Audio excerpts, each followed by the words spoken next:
நம்ம இன்றைக்கி பார்த்துக்கிட்டு இருக்கிறது பாரம்பரிய வைத்தியம். பாரம்பரிய வைத்தியத்தில் தலை அரிப்புக்கான மருத்துவம். தலை அரிப்புன்னா பேசிக்கிட்டு இருக்கும்போதே மண்டையை சொரிஞ்சிக்கிட்டே இருப்பாங்க. யார் பேசினாலும் கவலைப்பட மாட்டாங்க. ஏன்னா தலையில் ஃபுல்லாக அரிப்பு, அந்த பொடுகுன்றதெல்லாம் இருக்கும். தலைக்கு எண்ணெயே வைக்க மாட்டாங்க. அப்போ தலையில் சூடு ஏறி போய் பொடுகு தான் இருக்கும். அரிச்சிக்கிட்டே இருக்கும்.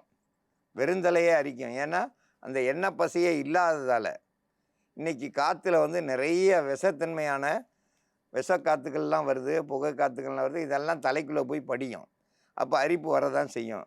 அந்த அரிப்பை போக்குறதுக்கு சித்தரத்தை, ஆட்டுப்பால், கொளிஞ்சி இலை, மகிழம் இலை, ஏலக்காய், கடுக்காய், இதெல்லாம் கூட்டு கலவையாக சேர்ந்து இப்போ நம்ம மருந்தாக தயாரிக்க போகிறோம். தலை அரிப்பு. தலை அரிப்புனாக்கா எண்ணெய் தேய்க்காதனால வருடக்கணக்கில் எண்ணெய் தேய்க்காமல் இருப்பாங்க. பல எண்ணெய்கள் வறுத்தது பொரிச்சது சாப்பிட்றப்போ அதனாலையும் அவங்களுக்கு டேண்ட்ரப்பு, அரிப்பு, தோல் நோய்கள் இந்த மாதிரி வந்துட்டுருக்கோம். அரித்து கையை வச்சாக்கா எடுக்க முடியாது, அந்த மாதிரி இருக்கும். சில பேருக்கு புழு வெட்டு இருந்ததுனாலும் அவங்களுக்கு அரிப்பு இருந்துக்கிட்டே இருக்கும். அந்த ரோம கண்ணுக்கு அடியில் இருக்கிற அந்த வேர்கள்லாம் அப்படியே புடி போட்டு போய் பொசு பொசுன்னு வெளியே வரும். பொல பொலன்னு தலையிலேருந்து டேண்ட்ரப்பு உதிர்ந்துக்கிட்டு இருக்கும். புழு வெட்டு இருந்துக்கிட்டு இருந்ததுனாக்கா அவங்களுக்கும் அரிப்பு இருக்கும். வட்ட வட்டமாக முடியெல்லாம் உதிரும். சில பேருக்கு தலை முழுக்கும் உள்ள புழு இருந்துட்டு நோண்டிகிட்டே இருக்கும்.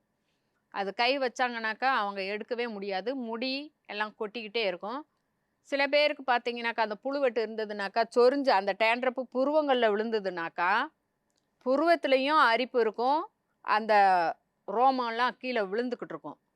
அந்த மாதிரி இருக்கிறத சரி பண்ணுறதுக்கான மருந்து தயாரிக்கும் முறையை பற்றி பார்க்கலாம்.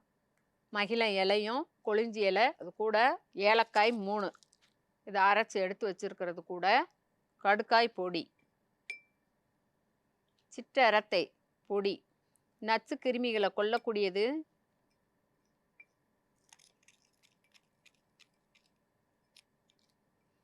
நல்லா வலுவலுன்னு எல்லாத்தையும் கரைச்சிட்டோம். இது கூட பால் நிறையா சேர்த்துக்கலாம். ஆட்டுப்பால். தலையில் நம்ம நல்லா அந்த ரோம கண்ணறைகள் வேரில், தலைமுடி வேரில் படுற மாதிரி நல்லா கொதி கொதி விட்டு சொரிஞ்சு ஃபுல்லாக தலையில் தேய்ச்சிடணும். இதை நல்லா தலை முழுக்க தேய்ச்சி வச்சுருந்துட்டு ஒரு அரை மணி நேரம் கழித்து நீங்கள் எது தலைக்கு போட்டுக்கிறீங்களோ இன்னும் ஷாம்பு அந்த மாதிரிலாம் பயன்படுத்தாமல் சீயக்காய் அல்லது பயறு பொடி, வெந்தய பொடி அந்த மாதிரி போட்டு நீங்கள் ஒரு 3 நாளைக்கு தலையை நல்லா அலசினீங்கன்னு வச்சுக்கோங்க. உங்களுக்கு அப்படியே அந்த வேறு இதுகள்லாம் உதுறது நின்றும். பொல பொலன்னு உதுறது அதுக்கப்புறம் சரியாயிரும். நல்லா தலை குளித்து முடிச்சுட்டு காஞ்ச பிறகு வேரில் படுற மாதிரி தேங்காய் எண்ணெய் நல்லா வச்சுக்கிட்டிங்கனாலுமே உங்களுக்கு அந்த பொல பொலன்னு உதுறது, அரிப்பு, எரிச்சல் எதுவும் இருக்காது.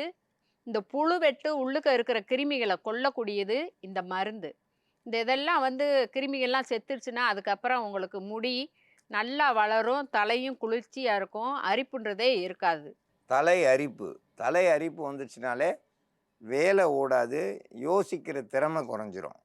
முக்கியமாக அதுக்கு சித்தரத்தை, கொளிஞ்சி இலை, மகிழம் இலை, கடுக்காய், ஆட்டுப்பால், ஏலக்காய் இதெல்லாம் கூட்டு கலவையாக சேர்ந்து மருந்தாக தயாரிச்சிருக்கோம். இது அப்படியே தலையில் ஊற்றி நல்லா தேய்ச்சி ஒரு அரை மணி நேரம் நல்லா காய விட்டுட்டு அதுக்கப்புறம் நல்லா தலையை அலசினிங்கன்னா அந்த அரிப்பு கொஞ்சம் கொஞ்சமாக குறைய ஆரம்பிச்சிடும். குறைஞ்சது 1 வாரம் இந்த மாதிரி நீங்கள் தேய்ச்சி குளிக்கும்போது தலையில் சுத்தமாக அரிப்பு இருக்காது. தலை அரிப்புக்கு இது ஒரு சிறந்த மருந்து. இந்த மருந்தை பயன்படுத்தி பயன்பெற வேண்டும் என்று கேட்டுக்கொள்கிறேன்.